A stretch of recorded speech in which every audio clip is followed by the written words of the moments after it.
Ladies and gentlemen, please welcome Christian Chua on stage, please. Okay. Thank you. Thank you. I don't know, but I believe that some things are meant to be, and that you make a better me. I was in Okinawa with my wife, and I was humming this song. Every day I love you. And she took the opportunity to look at me and said, really? Every day you love me? Then I said, of course, darling, every day I love you. But you know, certain days harder to love you. Wrong answer lah. Because you know, well, it's a fact. Certain facts don't need to verbalize. Okay? Chinese family would have gone through what I'm about to share with you. One day you feel like taking out your in-laws out for a meal. Dad, we bring you to the best chicken rice store. Okay? Then you bring him to Tiong Boon Ki, and then your dad will eat lah. And after a while, he will say, girl, this one not the best, no. Next time I bring you the best. Swee. Then you feel them rotten. Correct, no? Because you took the effort to bring your parents out. All you wanted was a appreciation, not an education. But very often, people do that. They tell you where's the better one. When all they should say is, thank you so much, girl. You know, you could have done anything else today, but you decided to take daddy out. You are such a great daughter or great daughter-in-law. That would have been the right thing to say. But no, they will always tell you, this one, not saltish enough. This one, the meat no good. Next time I bring you the best one. Yeah, no, next time. I don't bring you already. So today I want to share with you how to talk like a sage, because it's so easy to win people over if we are a bit more aware of the choice of words, the alchemy of words when we share with people. Does that make sense? Yeah. Okay, so do we treat people the way you want them to treat you? No, you treat people the way they want to be treated. Is it better? Yeah, think about how they want to be treated, not how you want to be treated. Because I always live on the first one. Treat people the way you want them to treat you. So I always go and massage my wife. And she said, why you massage me? Because I want you to treat me the way I treated you. Okay, so treat people the way they want to be treated. Okay, this is so easy to mix around with celebrities. First guy on the left, famous Singapore footballer. Second one, the father of the famous footballer. Then there's Chua En-lai, there is Wong Li-lian, there's Mr. Chen's friend there. And then Jade Xia, last week I met Miss Philippines. And the last guy, the Arab guy. You recognize him? Don't bait it, because that's just a doorman. Yeah. I got no rich Arab friends, so I was just at Dubai, so he was the doorman, so I just took photo. Okay, so I want to share with you this story. My first reservist, I went to camp very excited. So the Encik said, fall in! So this bunch of us all fall in. You know why I fall, you 15 people? I said, why? He said, because you didn't wear your socks. Okay? You're supposed to wear socks in your PT attire. So all of you are going to take 7 extra duties. This is an army. This is not your grandfather, don't know what. Okay? Then everybody stand there quietly. So before you all sign your 7 extra, have you got anything to say? I said, Encik, I do. He said, what? I said, I don't think it's fair. Because this is our first reservist, and normally reservists more relaxed than active, correct? So we don't know the rules, and you didn't even tell us the rules. So I don't think it's fair. Because punishment is supposed to make us better people. But I don't think in this case, because when you're punished for something you don't feel is right, we only create resentment. You don't create better soldiers. So we become more angry. Then you look at me. I think you got a point. Okay, consider this as a warning. Dismiss. So from that day onwards, I knew that I and you can always talk our way out of any trouble. Okay, so we're going to learn how to communicate like a sage. So one of these categories is how to do an apology. So once I was training this bank teller, customer came in, deposited $800,000. She keyed in $80,000. So she was in big trouble, okay? So the customer was so angry, he banged on the table and said, "Do you know who I am? Today is your last day on the job." Okay, so how do you get yourself out of this kind of trouble? When someone says, "Do you know who I am?" What is he emphasizing? He's a big shot. Okay, what you need to do is to honor him as a big shot. So the first thing he wants to hear is, "I am sorry." That's an apology. But when a mistake is so big like this, you just can't say, "I'm sorry."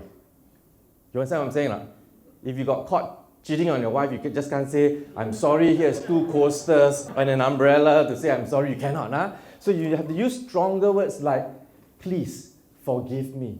When you say "forgive me," you are empowering that person. Because now that person can decide on your fate. Okay? And if it doesn't work, then you use the last one. "I beg you."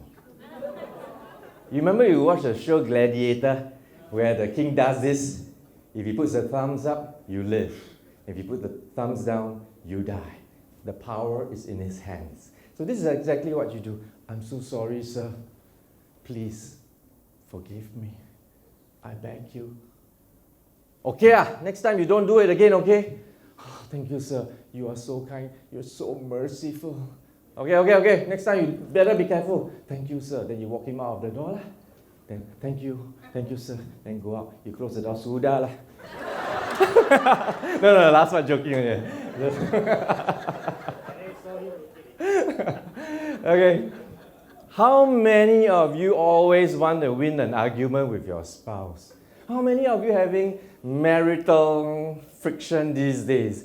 Last time, honeymoon period, everything can. Everything oversight, everything can. But now, no. Because we always want to be right.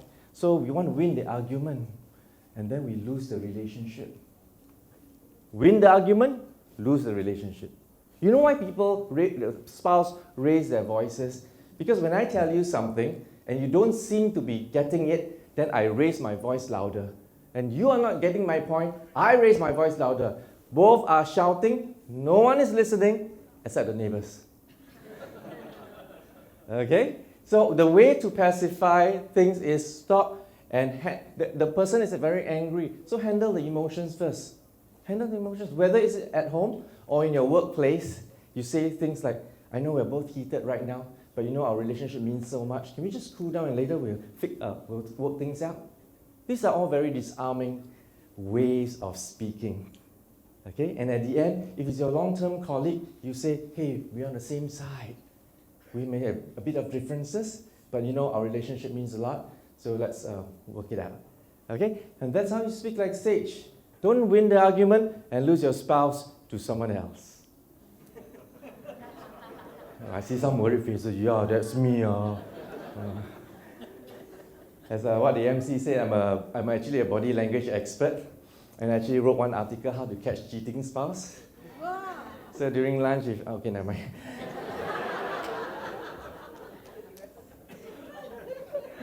Even texting, you must text in style. Some friends, loved one passed away. I see on Facebook, condolences. So cool, one word. That's all the time you have. Condolences. Can you elaborate? Can. Deepest condolences.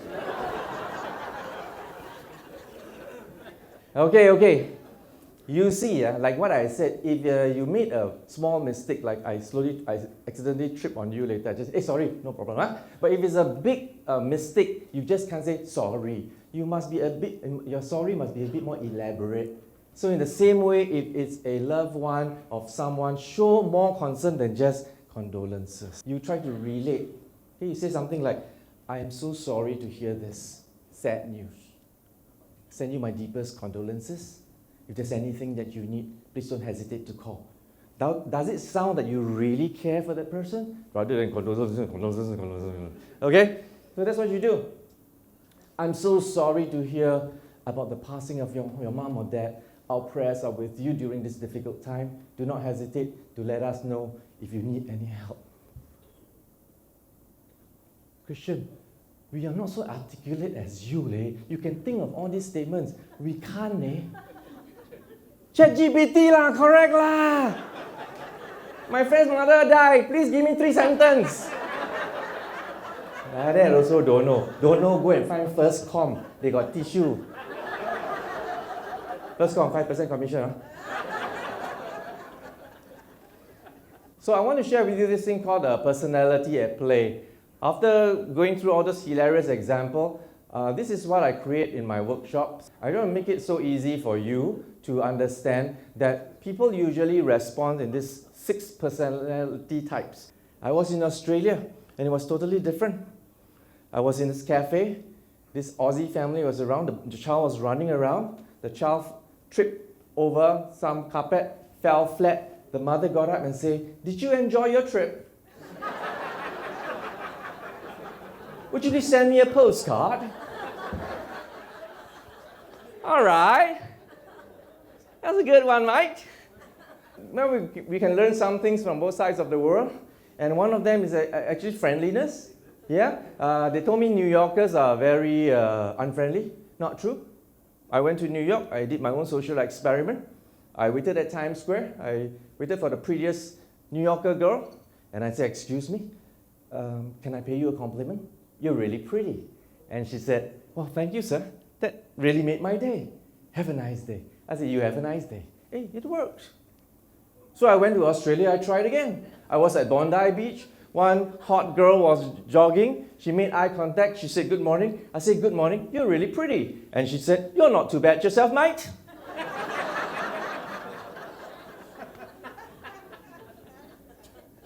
And then I tried it in Singapore.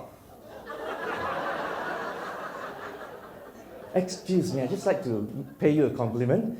You're really pretty." 我跟你讲哦，不喜欢这些东西，你再过来，我叫警察抓你，跟我玩玩，你以为是谁？Cool it, man. All right. How are you going to talk like a sage sometimes, huh? Okay. How do you handle get rich, pesky salespeople? That means they call you with that overreaction. "Hello, Mr. Christian Chua. My name is John. Would you like to join our seminars and become a millionaire?" Ever? Huh? With the over-enthusiasm. Who's that again? "I'm John. If you join us, we can make you a millionaire." "Okay, I'm not interested." "Why would you not be interested to be a millionaire?" "Because I don't want to go backwards."